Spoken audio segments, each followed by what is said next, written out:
જય હિન્દ ખેડૂત મિત્રો, વિડીયોમાં તમે આઈસર 380 ડીઆઈ ટ્રેક્ટર જોઈ રહ્યા છો. તે વેચવાનું છે. વિડીયોમાં તમે ટ્રેક્ટરની કન્ડિશન જોઈ શકો છો.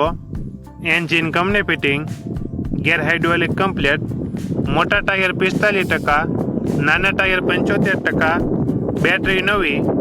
ટ્રેક્ટરમાં કોઈ પ્રકારનો ફોલ્ટ નથી. સુનિલભાઈને આઈસર 380 ટ્રેક્ટર વેચવાનું છે. મોડલ 2011-2012, વન ઓનર, બેટરી નવી. ટ્રેક્ટરની કિંમત 2,15,000 કિંમતમાં ફેરફાર કરી આપશે. આ ટ્રેક્ટર તમને ક્યાં જોવા મળશે તેની વાત કરવામાં આવે તો પ્રોપર અમરેલી જિલ્લામાં જોવા મળશે. ટ્રેક્ટરના માલિકનો નંબર નીચે આપેલો છે. ત્યાંથી તમે વધુ માહિતી માટે માલિકનો કોન્ટેક્ટ કરી શકો છો અને તમારા વધુમાં વધુ મિત્રોને વિડીયો શેર કરો.